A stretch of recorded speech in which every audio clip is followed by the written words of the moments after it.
नमस्कार। आप सुन रहे हैं द बॉलीवुड रेडियो और मैं हूं आपके साथ आकाश।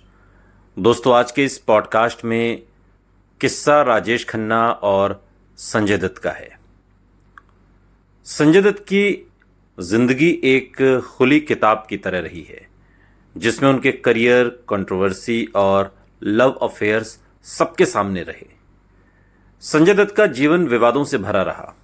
1981 में अपने पिता सुनील दत्त की फिल्म रॉकी से अपनी शानदार शुरुआत करने के बाद उनके लिए आगे का रास्ता खुलता गया। हालांकि उनकी पहली ही फिल्म बाद में उन्हें विवादों में ले आई, क्योंकि वो टीना मुनीम और दिग्गज एक्ट्रेस राजेश खन्ना से जुड़े एक विवाद में फंस गए।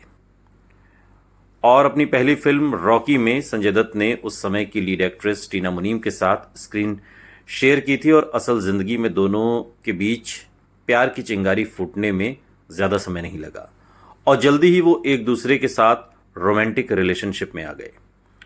लेकिन संजय दत्त की ज़िंदगी की तरह उनके रिश्ते में भी उथल पुथल मच गई। संजय दत्त की autobiography Sanjay Dutt the untold story of Bollywood's bad boy में इस किस्से का जिक्र मिलता है। अपनी किताब में संजय दत्त ने अपने जीवन से जुड़े कई किस्से शेयर किए हैं और इन्हीं में से एक टीना मुनीम के साथ उनके रिश्ते के बारे में है। वो टीना मुनीम जिनका अफेयर राजेश खन्ना के साथ भी चला और एक इंटरव्यू में तो राजेश खन्ना ने यहाँ तक कहा था कि हम दोनों एक ही टूथब्रश इस्तेमाल करते हैं, यानी कि दोनों के बीच की गहराई का जो लेवल था वो इस हद तक था। लेकिन ये तो बात की बात है। पहले तो किस्सा संजय दत्त के साथ शुरू होता है और चूँकि अपनी किताब में संजय दत्त ने इस किस्से का खुलासा किया है और टीना मुनीम के साथ अपने रिश्ते के बारे में खुलकर बात की। अपने अतीत के बारे में चौंकाने वाले खुलासे करते हुए संजय दत्त ने बताया कि नशे की लत और टीना मुनीम के सुपरस्टार राजेश खन्ना के साथ कथित तौर पर बढ़ती नज़दीकियों को लेकर हुए विवाद की वजह से वो इंडस्ट्री में गॉसिप का टॉपिक बन गए। अपनी किताब में संजय दत्त लिखते हैं कि उदाहरण के लिए टीना के साथ मेरे रिश्ते को ही ले लीजिए। पूरी दुनिया जानती थी कि वो सबके साथ खिलवाड़ कर रही है, वो मुझे बेवकूफ़ बना रही थी, लेकिन मैंने एक अंधे व्यक्ति की तरह व्यवहार किया और पूरी तरह से उसका बचाव किया।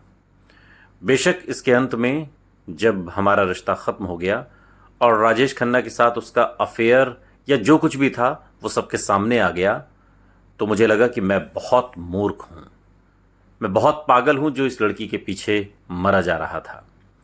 मुझे लगा कि मेरा इस्तेमाल किया जा रहा है और मुझे पता था कि मैं अब इस फिल्म इंडस्ट्री में हंसी का पात्र बन गया हूँ। हर कोई मुझ पर हंस रहा था। संजय दत्त को सिर्फ इस रिश्ते से दिल टूटने की वजह से ही नहीं, बल्कि गुस्से की वजह से भी बहुत तकलीफ हुई। जब कथित तौर पर टीना मुनीम ने संजय दत्त को छोड़ दिया तो संजय दत्त गुस्से से भर गए और उन्होंने अपने तरीके से निपटने का फैसला भी कर लिया। अब राजेश खन्ना थे तो संजय दत्त से काफ़ी सीनियर और सुपरस्टार, और उनका अपना एक दौर था, एक ऐसा दौर कि उनके आने के बाद संजय दत्त के पिता सुनील दत्त भी पुराने लगने लगे थे।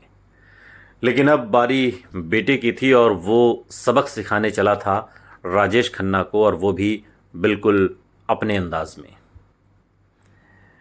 वो राजेश खन्ना को सबक सिखाने के लिए गुस्से में आकर महबूब स्टूडियो पहुंच गए, जहां पर राजेश खन्ना शूटिंग कर रहे थे किसी फिल्म की। और इसके बारे में बताते हुए संजय दत्त आगे लिखते हैं कि ये घटना टीना के मुझे छोड़कर चले जाने के तुरंत बाद हुई थी। मुझे नहीं पता कि उस दिन मुझ में क्या चल रहा था, लेकिन मैं गुस्से से भर गया था। मैं ये बर्दाश्त नहीं कर सकता था कि कोई मुझे छोड़कर चला गया हो। इसलिए गुस्से में मैंने राजेश खन्ना से बदला लेने की कसम खा ली। मैं उस स्टूडियो में गया जहां वो शूटिंग कर रहे थे। वो बाहर आए और एक कुर्सी पर बैठ गए। मैंने भी उनके सामने, ठीक सामने एक कुर्सी खींची और उनके ठीक सामने लगाकर बैठ गया। फिर मैं उन्हें देखता रहा और वो पूरी तरह से भड़क गए। मैं उन्हें पीटता, लेकिन वो चुपचाप बैठे रहे। ये उनके लिए सौभाग्य की बात है। और इस तरीके से राजेश खन्ना और टीना मुनीम एक साथ आए और संजय दत्त टीना मुनीम की ज़िंदगी से तो चले गए, लेकिन ये टीस हमेशा उनके मन में रही कि टीना ने उन्हें छोड़ दिया। सुनते रहिए द बॉलीवुड रेडियो, सुनता है सारा इंडिया।